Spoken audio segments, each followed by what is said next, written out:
y'all know, I always say, anytime we get to talk ball, it's a good day. Always.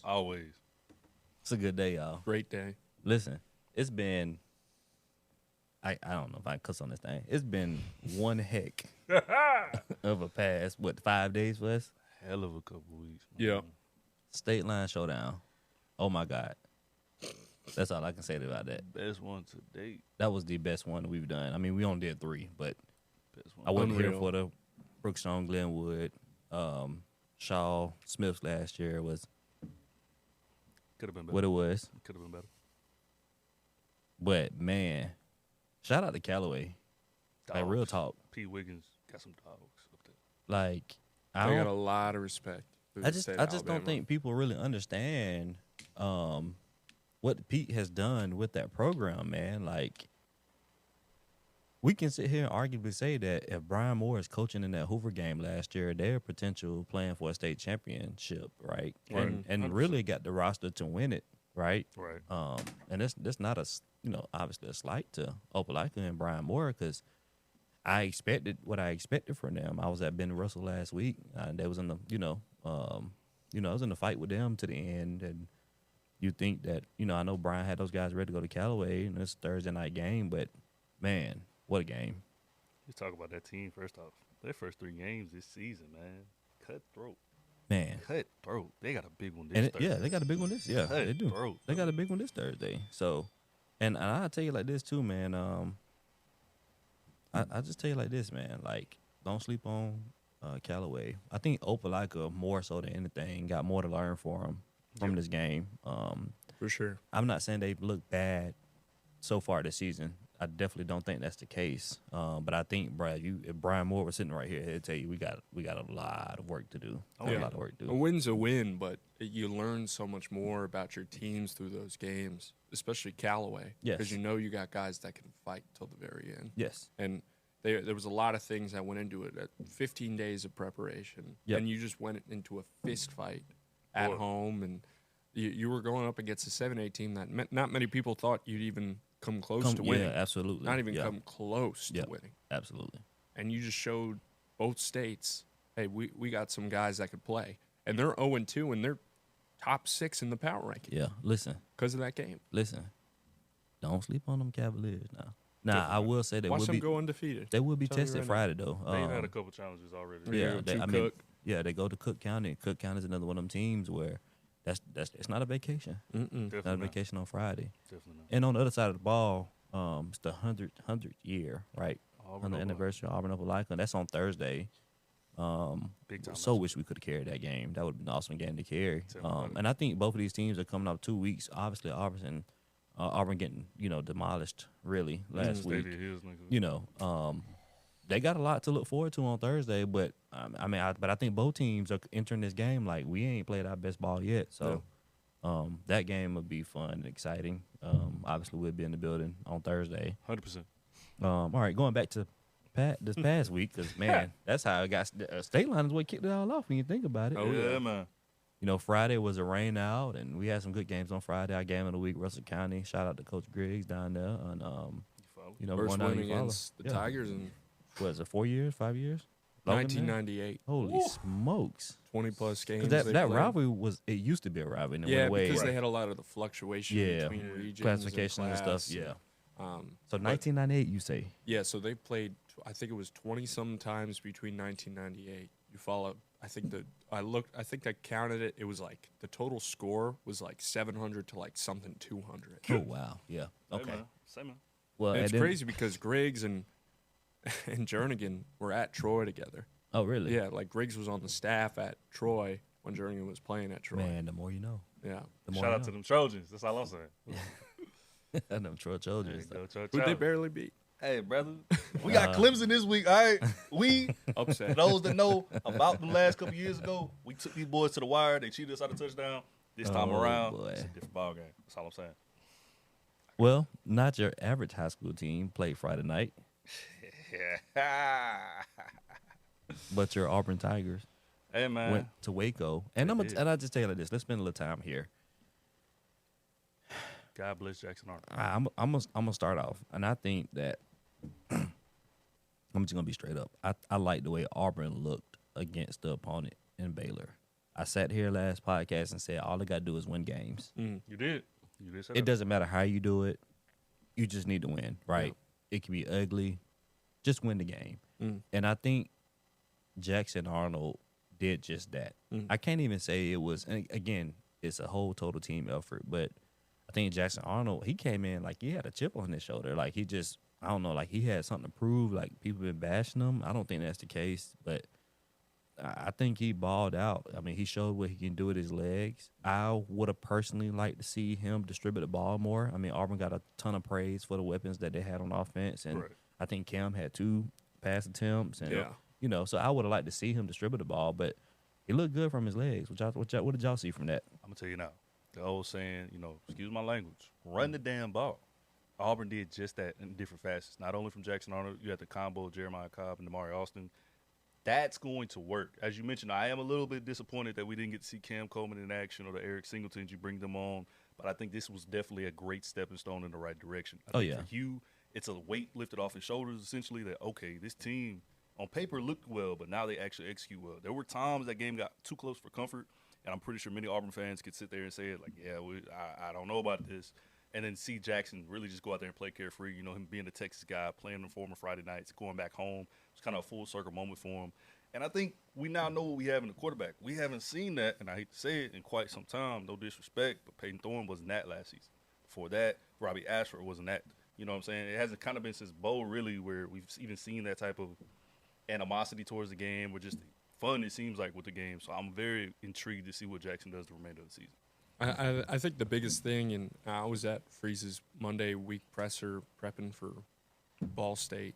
That was a question he got a lot. Was like, "Are you concerned about like not throwing the ball?" And I sat back and I was like, "Team rushed for over 300 yards against a Arnold Power had 4 team. 156 yards though. He had an amazing day. 156 yards in that. So why are you like, if you're able to run that ball with efficiency like that, and you're beating teams 38-24, why are you complaining? I get it. Like there was so much money that went into that receiving room, and you got Cam Coleman, you got Eric Singleton, you got Horatio Fields, you got Malcolm Simmons. The list just goes on and on and on of talent. Yeah. But if you can win games being balanced like that, yeah, it doesn't matter how you win. It's true. Just do what you got to think. There was concerning things that I seen, and that's a week 1 kind of thing.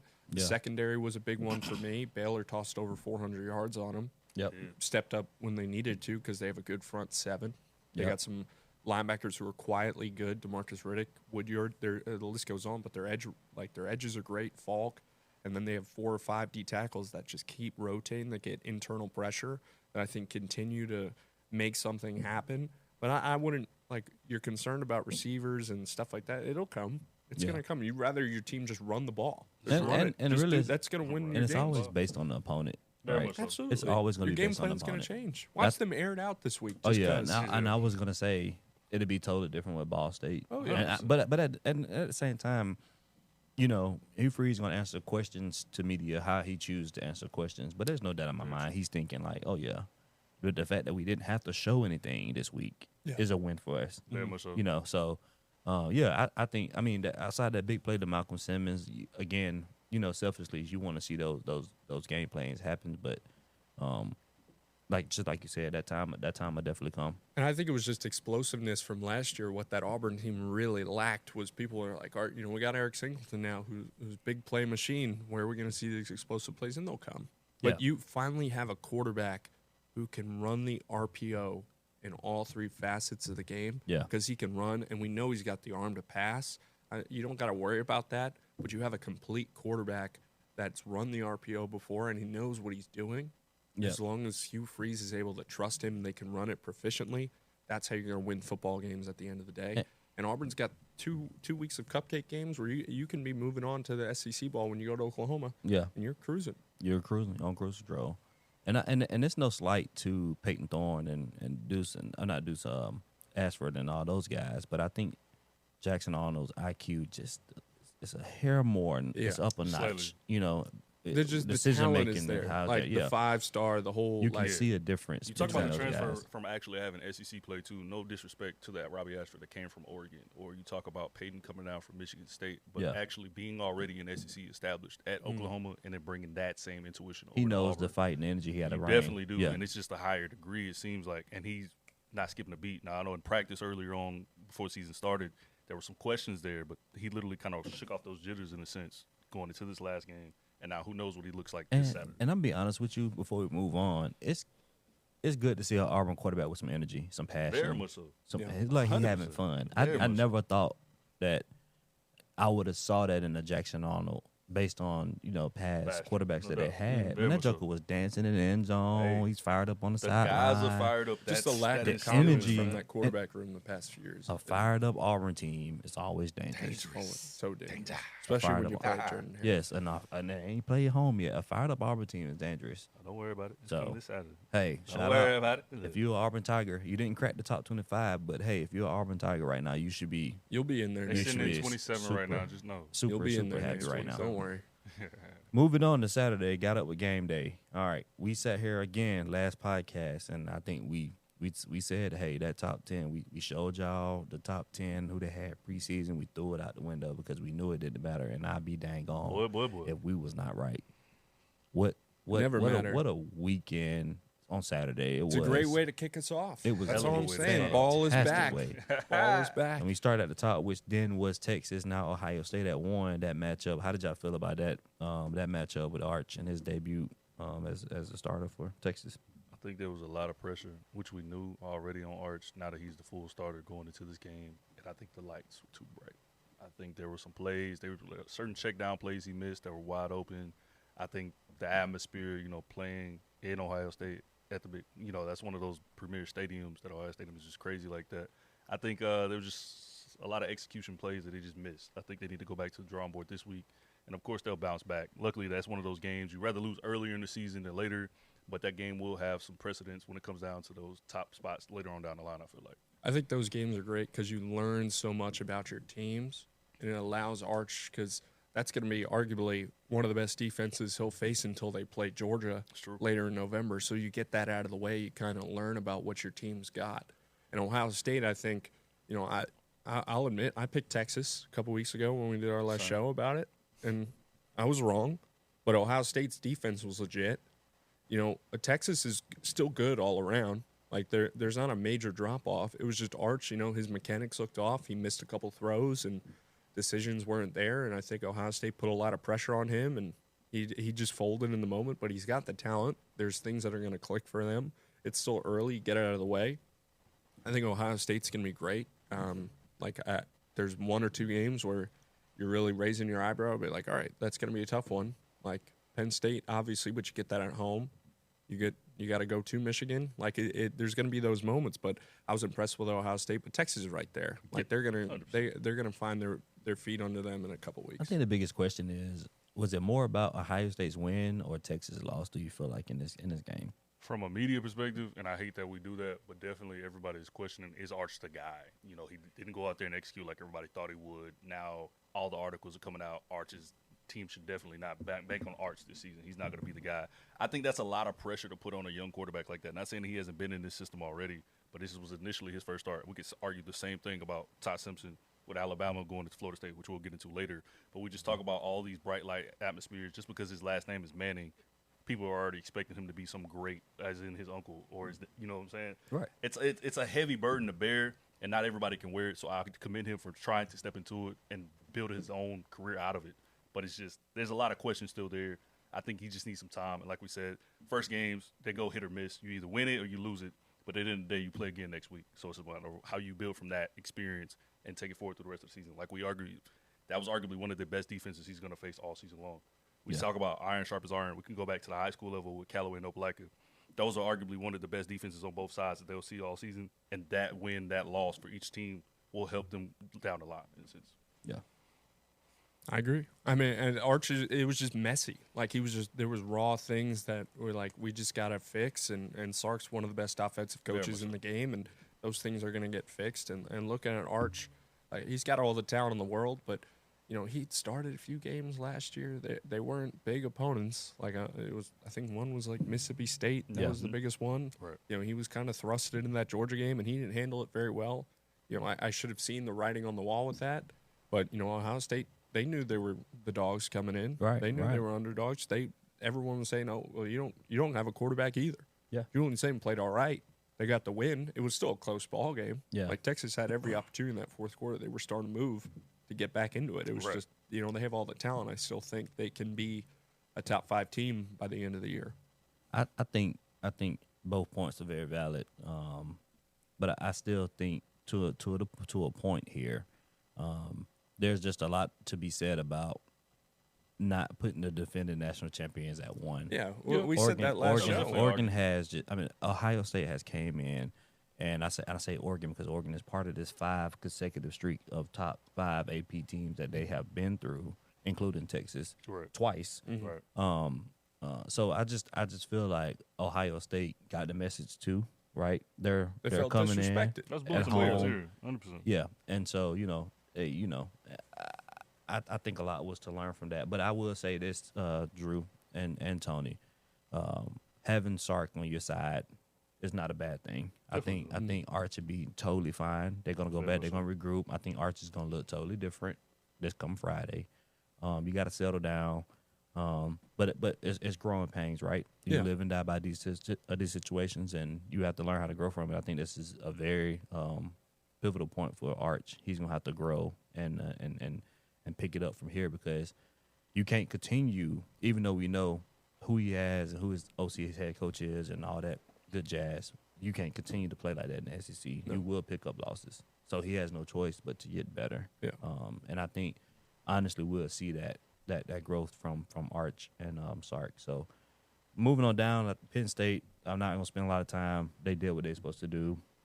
At 4 was Clemson and LSU. We knew that game was going to be beautiful, and it was everything. It was everything with that. I actually not going to lie to y'all. I thought I was going to see a little less than what Clemson put on the field. Not saying that they were going to be terrible, but I picked LSU to win because I knew Brian Kelly just cannot lose another opener. Right. But they too talented, too deep to keep losing these openers to these SEC. You always fall behind the 8 ball when you lose those games. I knew he had to win that game, and I knew LSU had the juice. We talked about the roster is deep. But I was surprised in Clemson. They hung around pretty well, really had the chance to win the game. But I tell you right now, Brian Kelly need to give his defensive coordinator a raise because that's what won the game for them. It had nothing to do with Nesmeyer or any of those guys on the offense side of the ball. I mean, yes, they scored points, but they'll tell you, too, it was the defense that won that game. What was y'all takeaways from Clemson and LSU on Saturday? All right. That was my pick. I was right. I said LSU was due. You go 0-5 in season openers for the last 5 years. You're due, and that's your win right there. They were impressive. I love what I saw from their defense. They had to fix things after last year. It was 2 straight years of just bad defense, and they walked into it's not the real Death Valley now because they won that now. Death Valley Junior now. They walked into Clemson and they took care of business. Klubnik looked uncomfortable the whole time, and I think Klubnik played as best as he could because the O-line just seemed slow. They weren't able to pick up the pressures that they were throwing. LSU was bringing the house. Perkins and Weeks did an awesome job. They were a and his great little tag brother, team. Westweek, too. Yeah, Absolutely. LSU just looked finally like a complete team, and they were going up against one of the best defenses in the country, and that's going to come. Like people kept saying during the broadcast, like, where's these LSU receivers? Like, they got to break out. They're playing a top 5 defense. Yeah, like, it'll come eventually. Oh, yeah. They're going to let them air it out. You know, it's going to come, and you're playing in a road atmosphere like that. They got the job done. They got the win. But the defense impressed me. They were off the charts. LSU was great pick by me. I didn't love. I haven't bought into the Clemson hype all off season. I'm glad I didn't. Yes, because absolutely. That was it the same showed way for me. like their offense. Like they just didn't like their top receiver was out, and it was just like that. They looked confused and they couldn't piece it all together offensively. And LSU took advantage of that because they were just throwing so many different things at them. Yep. And their tackles couldn't pick off the stunts and the blitzes off the sides, and they just showed up, and that's why LSU won the game. Easy. I think, no doubt, LSU definitely wanted that more than anything. If you've been watching the SEC documentary, and if you get it Saturday on Netflix, you kind of saw that Brian Kelly debacle about how every year for the last couple of years they've never been able to win the season opener, it seems. So definitely going into that and kind of learning about the Whit Weekses and his brothers and that whole story. It's kind of dope to see these guys now actually in play. And you're like, okay, I can get behind these guys because, I've seen a little bit more about them. I feel like I know more about them.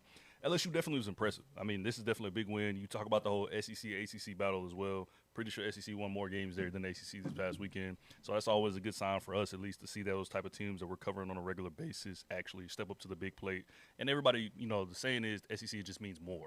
And as we've seen time and time again, we see some of the best talent come through this conference. And, I mean, we get the opportunity to cover these guys, so it's always impressive.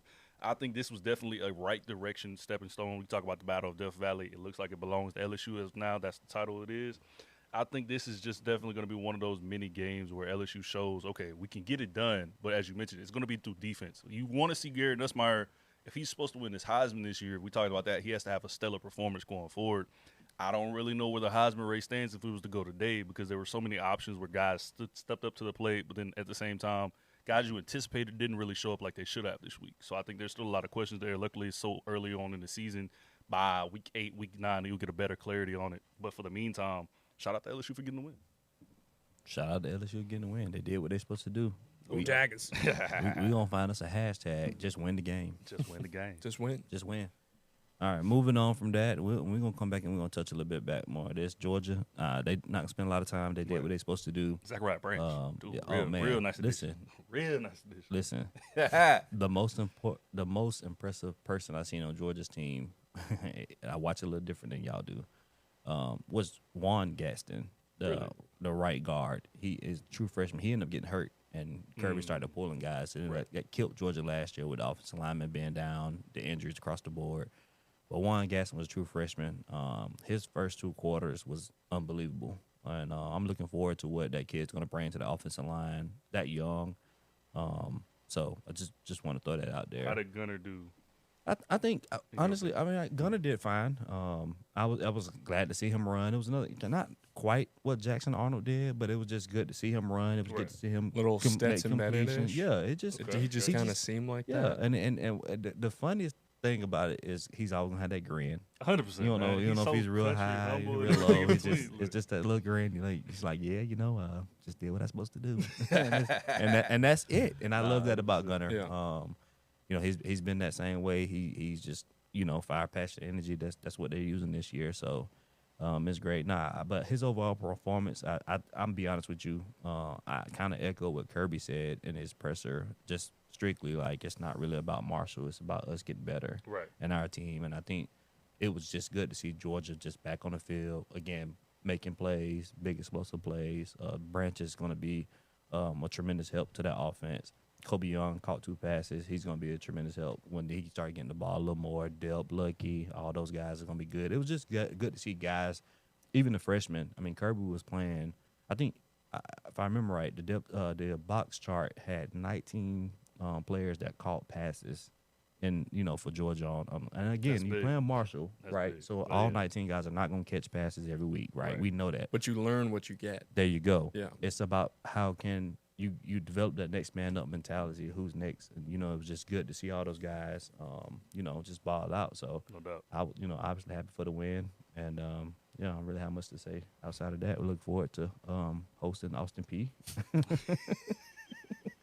And we'll go from there. Hey, but Tennessee's next though, 2 weeks, a week week ahead. I don't know. I was really impressed with Gunner personally. Watching that, like I was out covering another game at the exact same time, so I really didn't get to watch the game. But when Sundays or Saturday nights I get back, I usually watch like the 30-minute cut of the game, the condensed game. So really just getting to look at Georgia, it was good to see them. And again, it's Marshall, but they were balanced. I liked it. Yes, I liked Gunner, absolutely. how he controlled the offense, threw a couple touchdowns, ran a couple touchdowns. I love their running back room.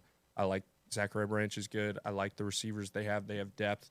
Love the tight end room. I'm a big tight end guy. Love their tight ends.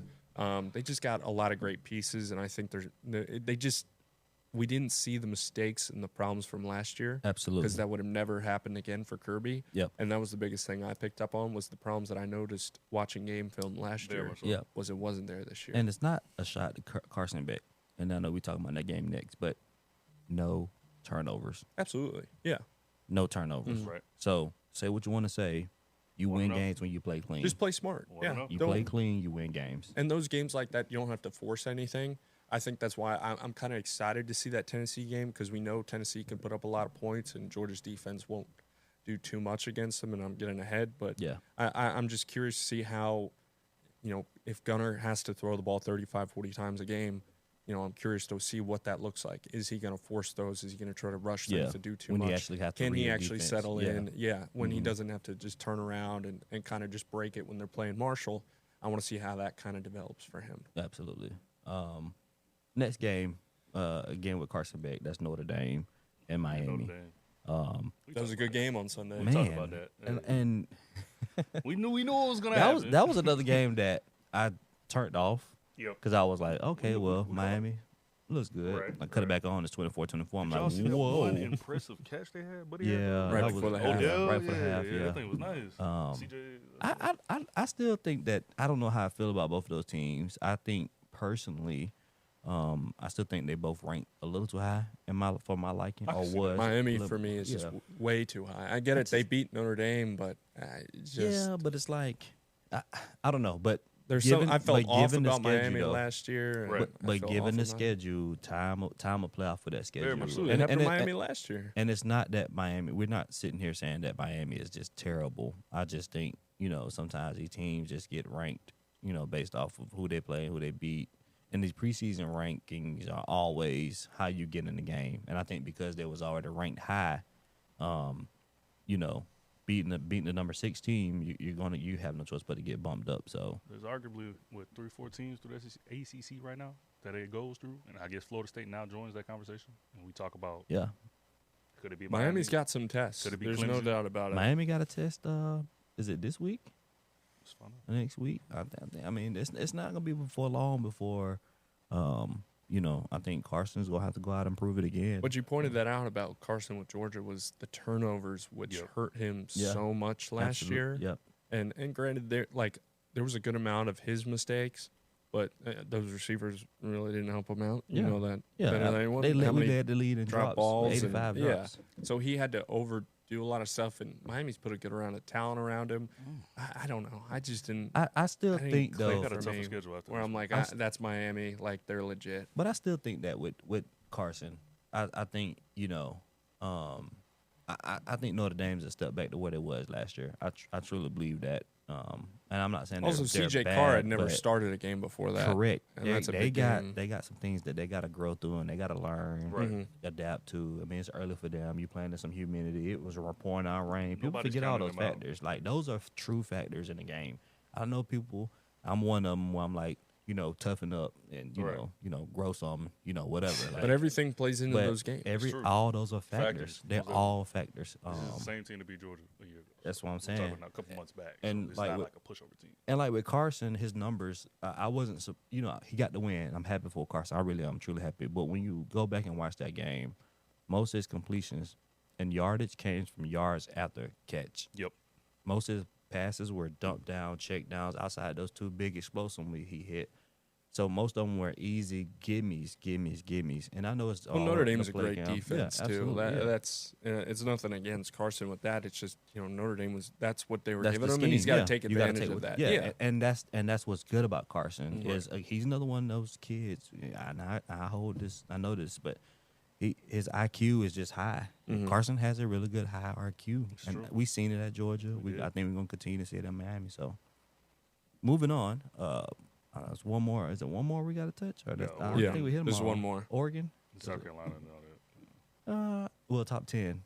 The previous top 10. I think we hit Yeah, them all. there was a team at number 8 Yeah. who took a trip to Tallahassee. Take it away, brother. Oh, Take it they do away. exist. I was waiting on that.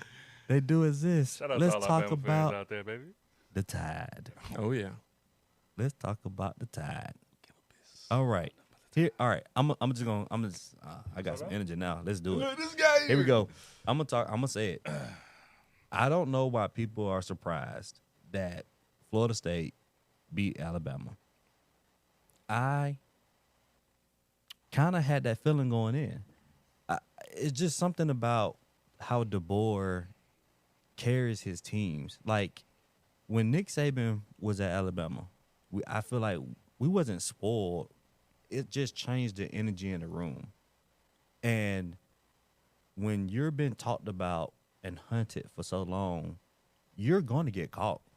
And I think Alabama went into a situation where they were comfortable and they just focused on the wrong things.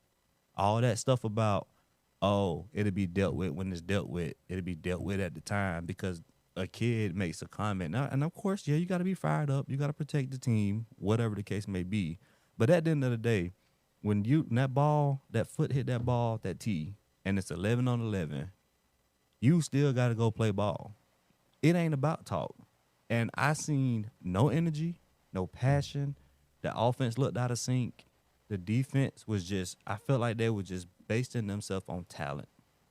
And I think DeBoer has a issue on his hands right now up in Tuscaloosa with, number one, coaching and challenging those young men to be the best they can. I don't want to say challenge their manhood, but they just need to. He has to go challenge them boys to be the. I think that Alabama football has taken a step back, and I know it's different without Nick Saban.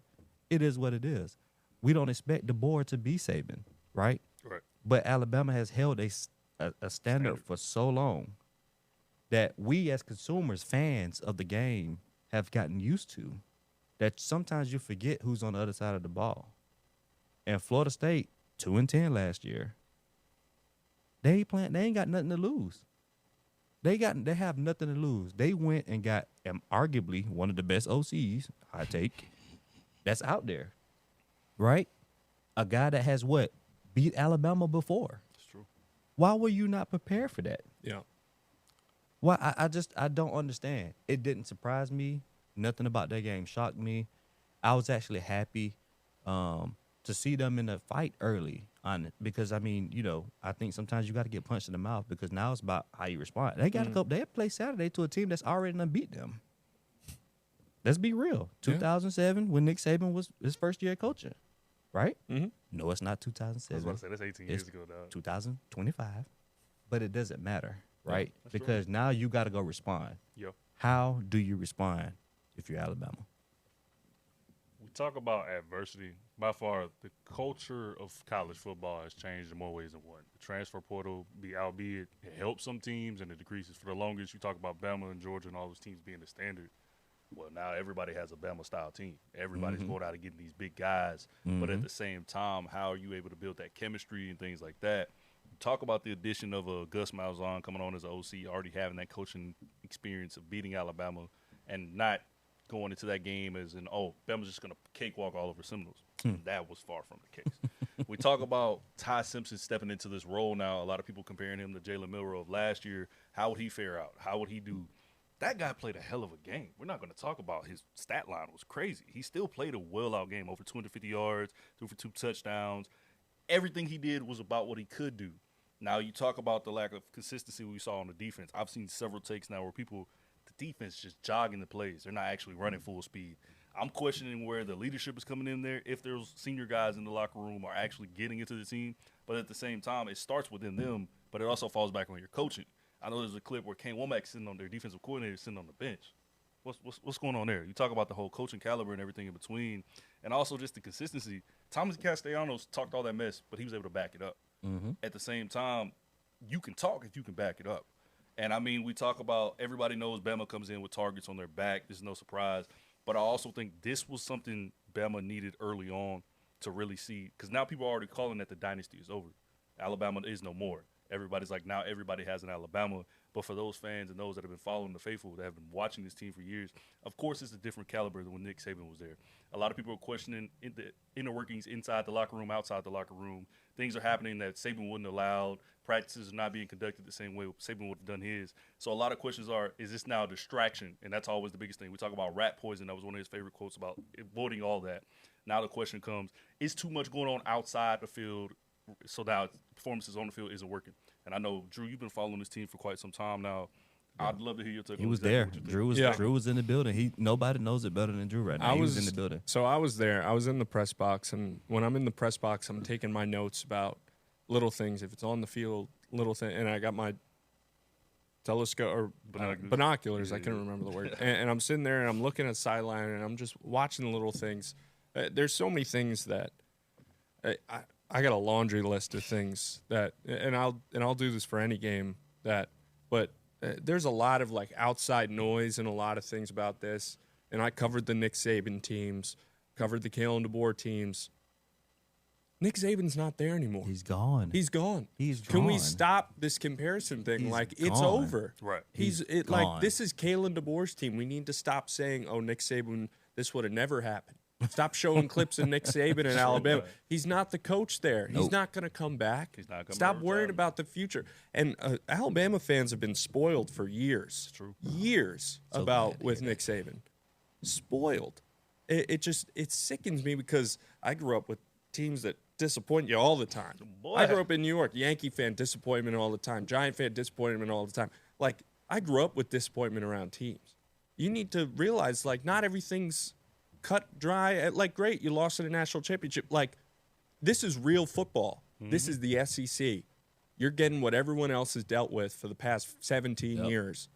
Welcome to the real world. True. This is what happens. So the Nick Saban conversation's got to go. I get it. Over with. Yeah, like this It's is not over Nick with. Saban's team. It's over with. And So- that's to that point. Not to cut you off, Yeah. because it's a great take, and that's why I sit here and I say, it's all about coaching. This is DeBoer's team. He has to be the one to decide what this program looks like.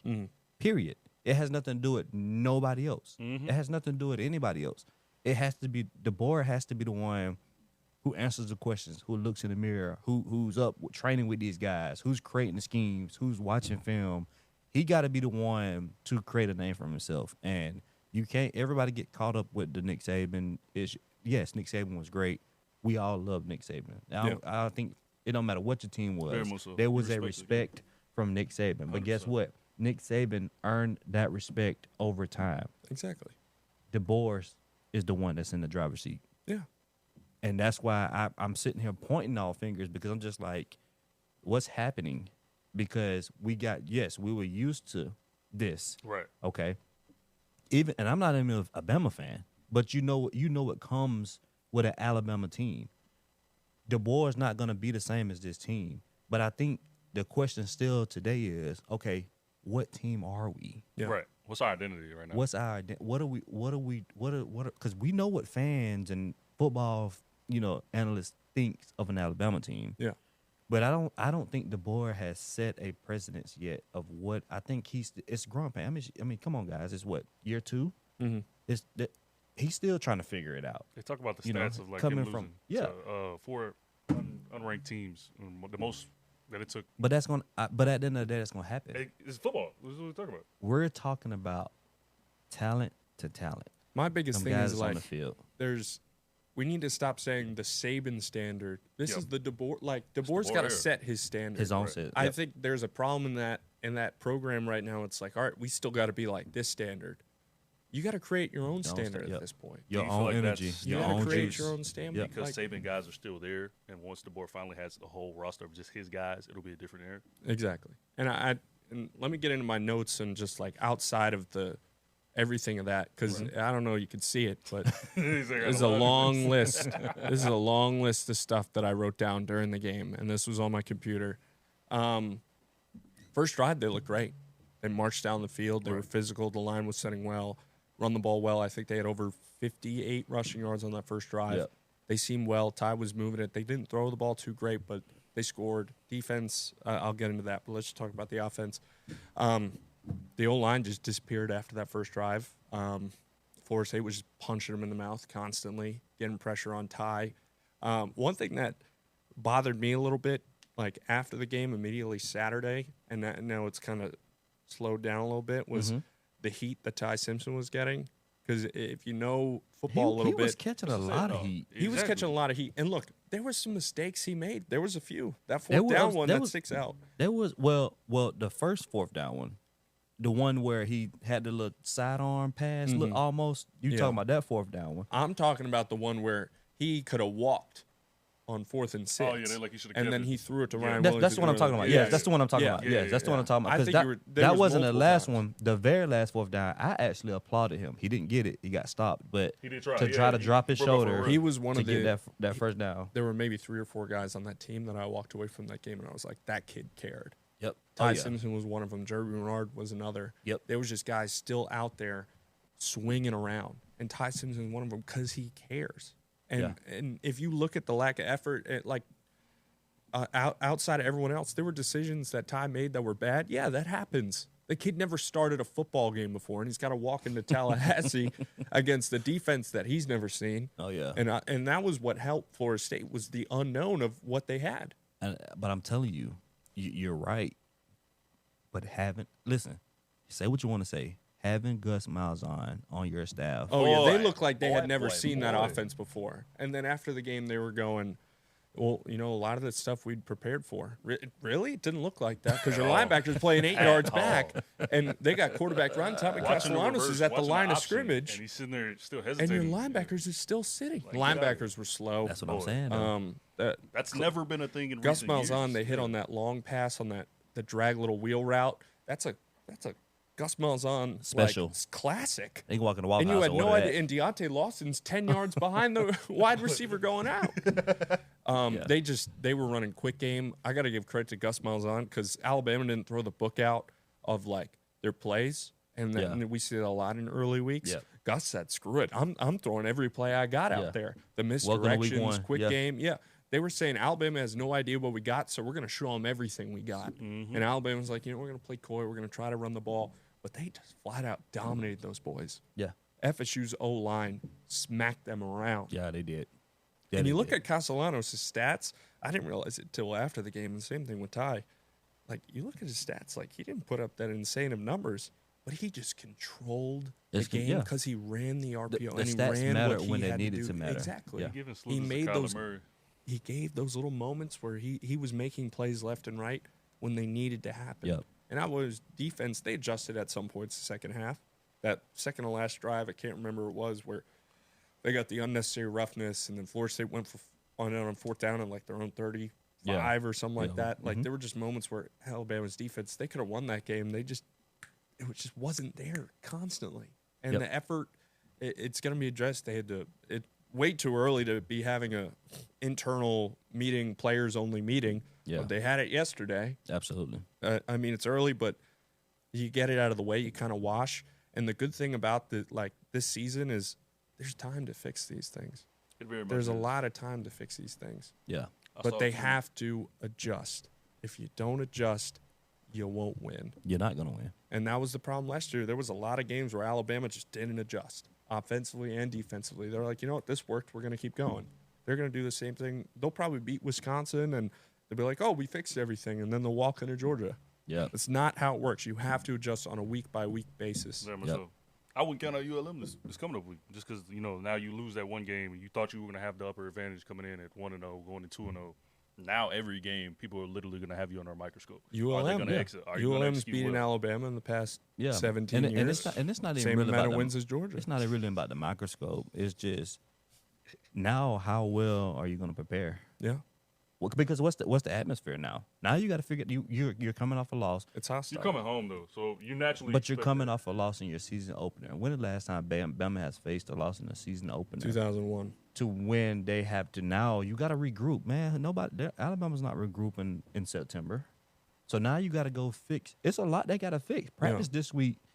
If I'm DeBoer, right? Let's talk about it. If I'm the head coach, practice players needs to spoke be after- on it this week.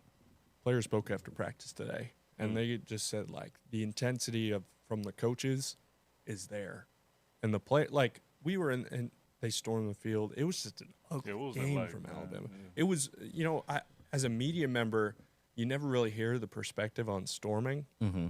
As a media member, You lose I them hate out it. twice. Like win or lose, like I've been on the winning, covering a team that's won on a storm, and that's cool in the moment, but it pushes back everything 30 minutes, and it's just inconvenient. Mm-hmm. And it's cool to be a part of it. Like the Auburn A&M game we Right. covered. That game didn't end till like 12:20, so there really wasn't.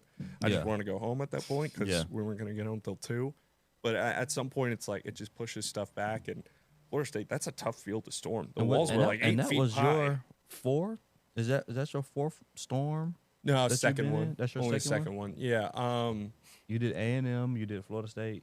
And Yeah. that's so the only two you had. I was supposed to go to that Georgia Ole Miss game. Oh yeah, Yeah, I got in the stoned on that rain. one. Wow, I'm not. My wow. press box seat would have been outside. It downpoured the whole time. I'm glad I wasn't there. But it just, I'm Shout out to the shooter. It's just different because it throws everything off. Because on the losing side, it's like, all right, these guys are about to have a long conversation in the locker room. Yeah, and you got to absolutely. sit in a Coaches visiting ain't gonna come room out that for is about an hour. like Yeah. 10 by 8. Like bad. it's small. Like an area rug barely fits in there with 4 cameras, which isn't a lot for a media room. Yeah. It's just different. Storming field, it's cool, but like Florida State had like 8-foot walls across, like going around. Like Yeah. you're watching, I saw one like girl I'm standing there, I'm busted, like, too. this is the safest I ever felt for a field storming. And the You- Auburn you one get was to tough. Help them down. Yeah, Yeah, no, like that's- I'm watching parents like try to throw kids off, and they're like, "All right, you ready?" And there you go. Yeah, that's insane. Like it took a while for them to storm.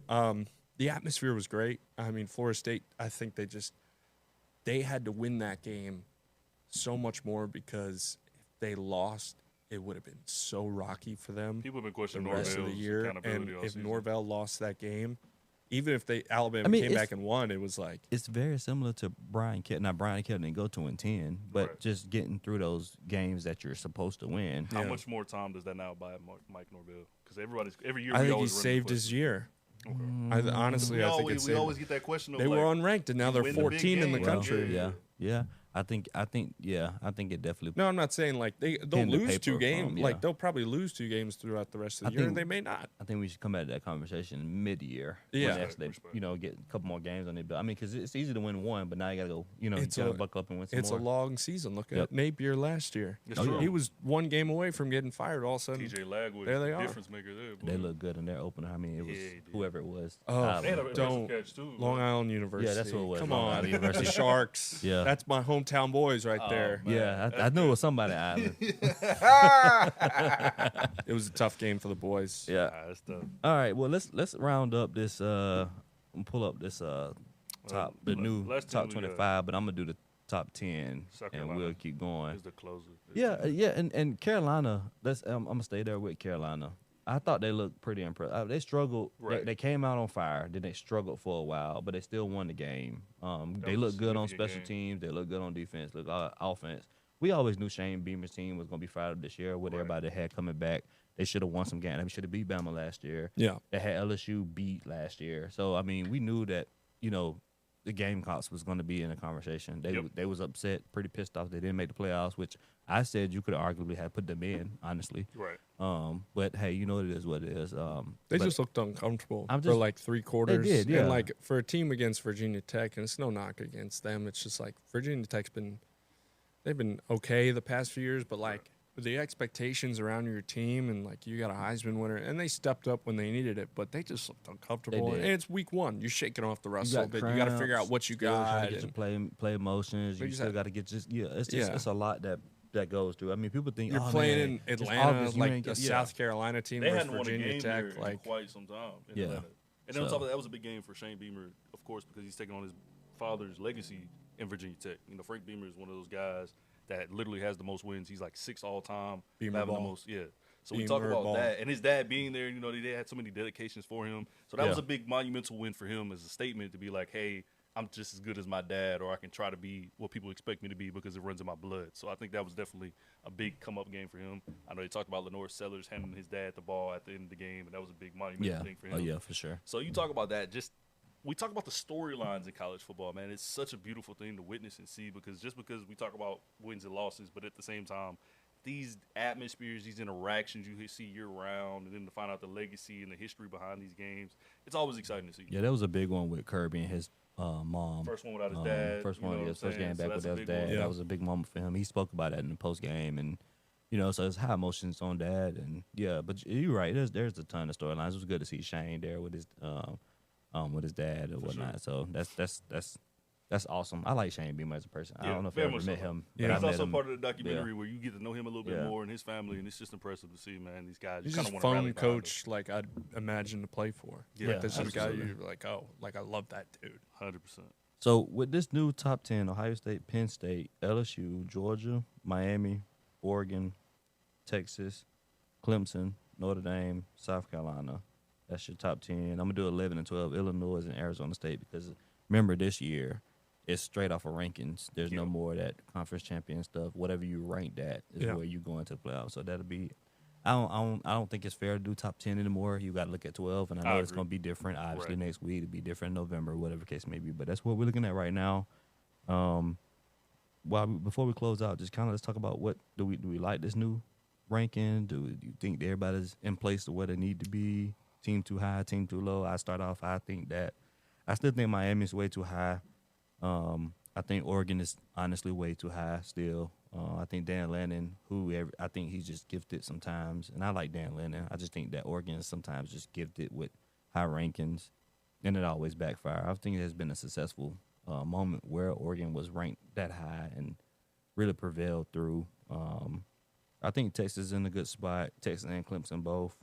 We had that matchup in the playoff last year. Mhm. We said we liked that. We knew both of those teams were going to be back. I think Texas actually could be a little higher. I wouldn't mind if Texas was sitting at 6, That's how I was thinking, too. or even 5. Yeah, it's not like You know. it was a very close game. That's what I'm Yeah. saying. Like, And usually, they were 1 and lost to 3. Yeah, so, usually you see those 1 versus 3 games where they'll drop to Yeah. like 3, and Yeah. I think the voters really like Penn State, and that's Yeah. going to be a matchup we'll get. Like we get Penn State, Oregon. I believe it's the same weekend as Alabama, Georgia. Mm. So Yeah. that's going to be another key matchup to look on. I don't know. I would have kept Georgia at 3. Yeah. I love what LSU did. They showed a lot, but that game was still close. Like Right. like Cade Klubnik has time in that final drive. You know, Yeah. we're talking about Clemson probably being at 3. So Yeah, looking at Penn State's schedule, I mean, they're not tested at I all. respect it, but I Um, just don't like it personally. I think like we talk about the fact that they were even that high to begin with. Not saying that they aren't orchestrating or showing promises there, but I just It's just every year they Yeah. get ranked like that. that's like the SEC though too. You'll usually they're find another 2 Oregon teams in the top. situation. I agree. I agree. Penn State, Oregon usually are. To me, it's like they're gifted. Yeah. And it's Yeah. based off schedule. You do that early, but then naturally, like the Penn State and its history has shown, they can't win the big games when it Yes. comes time to it. So of course they're going to dwindle down the list, and other Yeah. teams are going to jump up. And like Yeah. for me, it's just like and again, I'm not really that big on comparisons, but I'm just saying like if you put them in the SEC conference, are they still respected that high? They looking real Missouri, like. in my See, opinion. but see that Missouri could be a very well 8-14. Or Ole Miss. I Could get be both. knocking on. They can be a there's Carolina. there's 11 or 12 SEC Yeah, teams that can That's be in deep. that conversation. I think they're equally as good as Carolina in the SEC. Yeah. So I don't know. All those things play a part. I can't say I'd hate or love the list. It's only week 2, guys. 100%. It's only week 2. Everybody's Yeah. still playing cupcakes early on, so you can expect the high scoring performances. This goes back to the question of like right now, who's your Heisman front runner, based on what you saw this past weekend? Ooh, See, y'all not gonna like my answer. Hold on, who you said? I'm taking Thomas of Florida Tommy State. Castellanos. Why would you not take him? He's got to be in the conversation. He's in the got to be in the conversation. conversation. I like Lenore's. I love Lenore's. I think that was a Yeah. statement for him to actually like pull it off. I think that I would like to see. I think I would say Lenore's once they play an LSU or a caliber team. I agree. But just based off what we've seen so far, I think that nobody had a better performance than Thomas. Yeah, he definitely went in. Like I said, I value anybody that can go in there, talk a lot of and then come back and back it up. I will say this too. Not many people might have watched this game. It's a Friday night game, but Haynes King, man, Oh, boy, always, Georgia's sick. People always, are asleep on Brent Key and his team, always. I love watching that kid. I mean, I watched him when he was in high school. He's a dog. He is a dog. He's a dog. Like I like Georgia Tech. They're so it's gritty. just gritty, man. They Oh, just man. play like put your hand in the Lunch dirt, pail line type up of against guy. me. punch you in the Yeah. mouth. Yeah. Let's go. So And they got some games that they're going to prove it this year. I'm just telling you. I said the last podcast. If Georgia Tech is on your schedule, No, 100%. you better be Yeah. careful. They got Temple, and then they got Clemson in like 2 weeks. Yep. Clemson was a big one at home. At home. At And home. Bobby died. So that's a big one. At home. Dabo go 0-2. Ooh, man. That'd be 0-3 at that. Well, People that's were talking one about and- yeah, one the and hot three, seat yeah. conversation, like who was the seed at either Clemson or Alabama, and I think it's too early to have those type of conversations. But at the same time, there always was the speculation that like if Clemson does decide to part ways with Dabo, who would take that position over? And then you talk about Bama, everybody always assumed Dabo was next in line there. And then like, is Kalen now in the hot seat, quote unquote, after this one loss, or is he still there? No, Nah. nah. I don't think there's nobody thinking Just about wait till they lose another outside game. of angry fans. Nobody thinking Yeah. about getting rid of Valid. Kalen. Yeah, I think the fans are just so hyped in on one thing. I want to go back to the Heisman thing. yeah. I never really pick a Heisman until October hits. Makes just sense. because, Too much ball to be played. Yeah, and nobody's playing. Like outside of a few teams, nobody's playing anyone. That's why I went Like, Thomas. Yeah, like Castellanos is the only one that's really proven anything. Like, no, you didn't look at that Ohio State. Like, Arch is one of the favorites. Like that game, like anything can change in the next 4 or 5 weeks. And Will that's when- change, not can. Yeah, it will change. It will. So like we have no idea. Like for all we know, Florida State could be 2-2 Yeah. by next month. You When we're absolutely talking. So I don't know. I like to kind of see how the guy and Castellanos played great. He won the game, but also the Heisman is very much about stats. Yep. And statistically, it wasn't the That best great. game. Yeah. It wasn't that best Yeah. of a game, but he It's more played so if- watching than with your looking. own eyes, and Yeah. you see it. He won the game and played a great Right. football game. Yeah. Like he pitched a complete game. Absolutely. And that's what you need to see. But Something Heisman about- wait. I wait. Yeah, I don't even think that's about it. valid. Like even before the year, like I don't the like past preseason 2 years, events, I'm just like, I'll wait till the time comes. Like we get to that midpoint of the season because there's always guys that get so much hype going in like week 8 or week 9. Yep. Then they have one bad game and they're out. Yep. This is I how can it works. guarantee you now, it's probably gonna be a quarterback. I hate to say it. That's just how it's always been in recent years. Like you rarely get the defensive guys. Yeah, They'll this get to this the- year will be a quarterback. They'll There's- get to the It's a final quarterback stage, year, but though. they don't really ever. There's too much talent. It's at a quarterback year. Yeah. That makes sense. It's a Quarterbacks quarterback are year due. for sure. Oh, all right. Well, moving on. This Friday, Sports Overtime. We're rocking and rolling with Friday. I know we already talked about Auburn Opelika Big on time. Thursday in the 100th meeting of those two teams. Shout out to Keith Etheridge and Brian Moore. We Yes, love sir. those guys over there in East Alabama. But tell us what we're looking forward to on this Friday with the Sports OT. What what kind of matchups we got this week? We had some good games. Game of the week. This will be out then. Yeah, I was about to say, Yeah, I was thinking it's gonna go together. Poca Lynette. Poke around That'll and be a find great out. game out at Poca. Poca, we're coming to you. There's some other good games. Central finally comes back to be at home after That's tough. 2 road trips, Birmingham and then Orlando. They've been impressive all Um, season. We've seen some clips of them, but I'm really curious to see because that Orlando game, I heard stories was just a dogfight, Right. and they came out and It they was. won 38-35. I'd love to. I heard they got so much young talent, Boy. and BJ Coleman Coleman leads is that throwing going laces off thrower. the ball, Like man. the kid's a junior and he's a stud, 4-star. The list goes on of the talent they have, and the way the region's been playing. I mean, Opelika's had 2 wire-to-wire games. Auburn already's got 1 loss, but it was non-region. Central looks to be the favorite right now. They play Smiths. Shout out the Smith Station Fighting Tony Reese's. Shout out to them Panthers. Shout out to them Panthers, man. That'll be a great game. No doubt. Finally get Central back at home. Carver looks they're on a bye this Unstoppable. week, but Carver looks insane. I'm One we sleeping on? 63-0 over Harris County. That was going to happen though. Yeah, I'm but gonna that's be honest. saw just. that I happen. mean, they got so much depth on that offense. It's Tommy like said it's earlier on the crazy. season, Harris County wasn't what they have been in years past, so that was one of those come-up games. I'm got my eye on this Whitewater at Troup County game. Coach Tanner G and his guys up there, are something serious. Now, we know Carver beat the brakes off Whitewater earlier this season. That's gonna be a Question good game is, up can at Troup- Callaway Stadium. Yeah, at Callaway Stadium again. And we've seen what games can take place at Callaway Stadium. This could be another dogfight, but I like what Troup Troops brings into legit it. this year. I think Troop is nice. I like what they got. I will say, up in Troop County, LaGrange had looking for a bounce back. They had a hard roll Friday against Santa Santa- Crete. yeah. Yeah. And I thought LaGrange was the best team in that region. So we need to see how Napier and, No and doubt. That's LaGrange just a bounce tough back. That is a tough region Oh, this yeah, year. I said that. That's one of the toughest regions in the state. I by remember far. talking to Coach Right. Napier at the Troup County Media Days, and him and Coach G were like, "This is the SEC of this It really is. this It class is. this People year." don't It is. understand He's it like, either. "We got 7-8 teams that are all playoff They're all teams." in the top 15 though. Yeah. He's like, it's a gauntlet Yeah. every week, and he's like, we got to be battle tested. It's gonna be awesome when Troop play LaGrange. Boy, that might It's be gonna the be an game awesome of the week. game. I ain't gonna hold you there. When Troop play LaGrange, I'm telling you, that game's gonna be ooh wee. Another big Alabama matchup. You got Wetumpka at Russell County. We've seen what Bryson Riggins and those Warriors can do. And we know we were questioning with him losing some of his key pieces on offense as far as his weapons, if he was going to be able to capitalize. Guy has not missed a beat this season. Now, Wetumpka is one of those teams, though, that we've seen in the past They're weeks. sneaky. Yeah, They're very sneaky. I'm just waiting because past 2 matchups been a lot of rain for Russell County. It's going to be dry this Friday. Yeah, man. Watch out. Griggs is going to let that thing fly. Hey. I'll tell you now, because they were in a dogfight against Eufaula. Because that is a gritty game, especially down there at Tiger Stadium. Oh yeah. And they walked out with a win, and a win they needed just as a program to get over that hump of can you beat Eufaula, and they finally did it. Just watch out. I think they're going to score a lot of points this Friday.